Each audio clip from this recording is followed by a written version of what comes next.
बिस्मिल्लाहिर्रहमानिर्रहीम। ये आपसे औरत से मुलाकात हो जाती है कैफ अदालत में तो इस दफ़ा इंशाल्लाह जुमे को फिर मुलाकात होगी, क्योंकि केस तो यहाँ चलता नहीं। अब 2.5 साल हो गए, महल को 30-35 पेशियाँ हम यहाँ पे भुगत चुके हैं। बहरहाल यही इंसाफ का निज़ाम है, क्योंकि केस है कोई नहीं तो पेशियों पे ही नैब चलता है। ये नैब की हकीकत तो सबके सामने है। ब्रॉडशीट के कमीशन का क्या हुआ किसी को पता नहीं है, जो अरबों खा गए वो किसी को पता नहीं है। चेयरमैन नैब के अपने दफ्तर में डाका पड़ता है, किसी को पता नहीं है। मुल्क के अंदर जो दीगर हालात हैं ये भी पता नहीं है कि मुल्क के सदर ने वज़ीर-ए-आज़म से कहा या नहीं कहा कि तुम अक्सरियत खो चुके हो। लेकिन कौमी असम्बली का इजलास होता है, इसमें वज़ीर-ए-आज़म साहब एतमाद का वोट लेते हैं। कौन से कानून के तहत देते हैं किसी को पता नहीं है, स्पीकर को भी पता नहीं है। एतमाद की शिक जो 91(7) है वो पाकिस्तान के आइन में बड़ी वाज़ेह है। इसका इतलाक़ सिर्फ उस वक़्त होता है जब मुल्क का सदर मुल्क के वज़ीर-ए-आज़म से ये कहता है कि मैं मुतमईन हूँ कि तुम एतमाद असम्बली का खो चुके हो और नया एतमाद का वोट लो। ऐसा कोई मरासला असम्बली के सामने नहीं आया, बल्कि ये बताया गया कि वज़ीर-ए-आज़म साहब खुद एतमाद का वोट ले रहे हैं। इसका कानून और आइन में कोई जगह नहीं है। उसके बाद वहाँ पर कई मदासरा असम्बली में खड़े हुए, वज़ीर-ए-आज़म साहब की तारीफ़ें की। फिर वज़ीर-ए-आज़म साहब खड़े हुए और पूरी अपोजिशन को धमकियाँ और गालियाँ निकाली। स्पीकर साहब खामोश बैठे रहे, क्योंकि वो इस बात का उनको पता नहीं है कि हाउस कैसे चलता है, असेंबली कैसे चलती है। उनको अखलाकी कदरों का पता नहीं है कि पूरी दुनिया के पार्लियामान में एक असूल होता है कि जो आदमी ऐवान में मौजूद ना हो उसके बारे में आप बात नहीं कर सकते। लेकिन स्पीकर साहब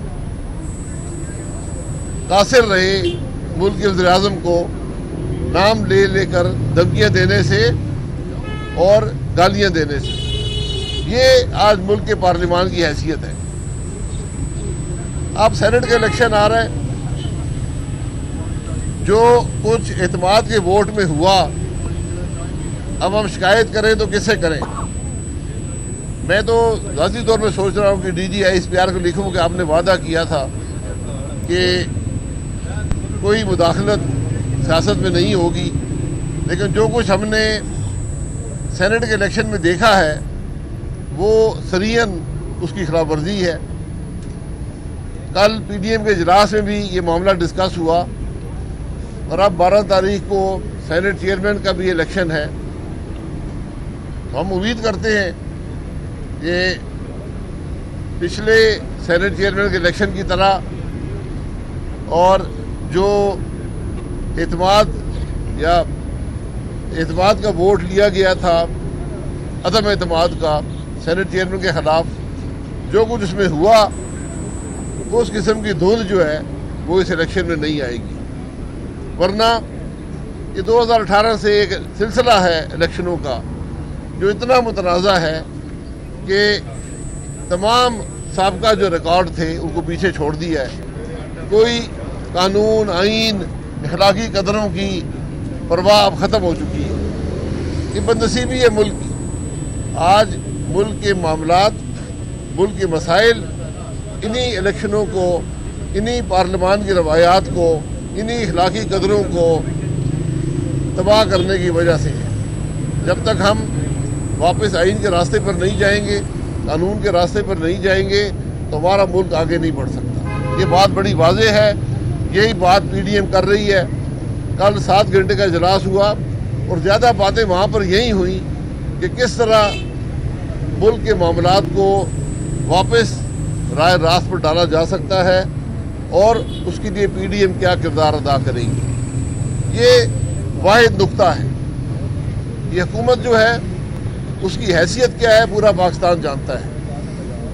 आज वज़ीर-ए-आज़म वो शख्स है जिसका अपना वज़ीर ख़जाना अपने ही MNAs के हाथों शिकस्त खा गया, लेकिन ना उनको शर्म आई ना उनके वज़ीर ख़जाना को शर्म आई कि इस्तीफ़ा ही दे देते।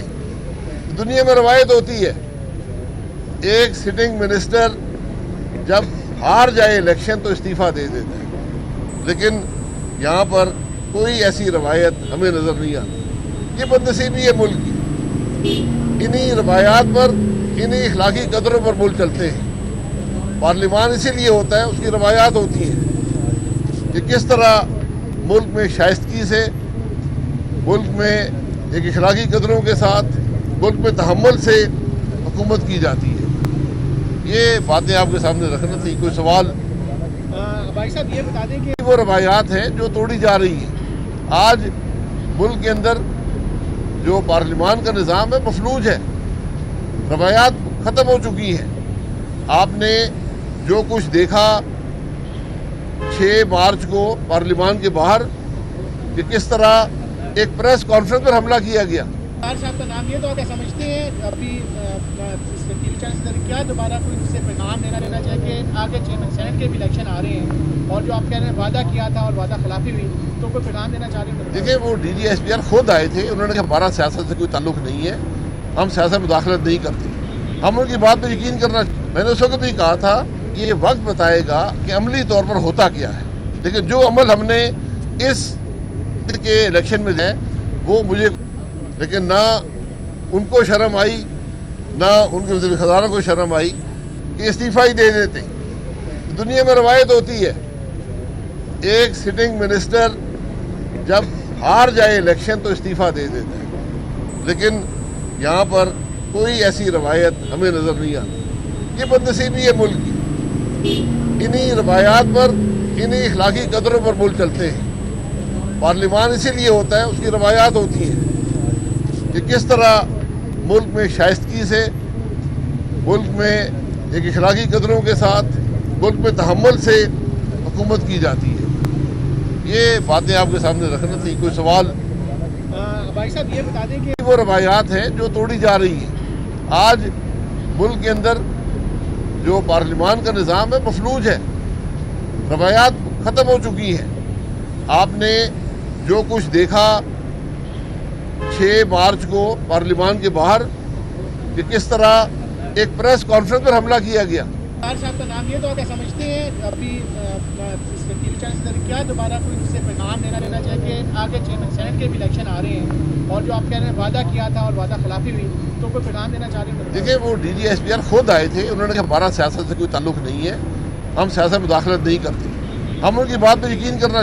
मैंने उस वक्त भी कहा था कि ये वक्त बताएगा कि अमली तौर पर होता क्या है, लेकिन जो अमल हमने इस के इलेक्शन में है वो मुझे। YouTube पर Googly TV देखने के लिए youtube.com की सर्च बार में Googly TV टाइप करें। Googly TV के पेज पर सुर्ख रंग के सब्सक्रिप्शन वाले बटन पर क्लिक करना ना भूलिए। YouTube पर अपलोड होने वाली वीडियो से बाखबर रहने के लिए बेल आइकॉन पर क्लिक कीजिए। आपको हर नई आने वाली वीडियो के बारे में नोटिफिकेशन मौसूल हो जाएगा।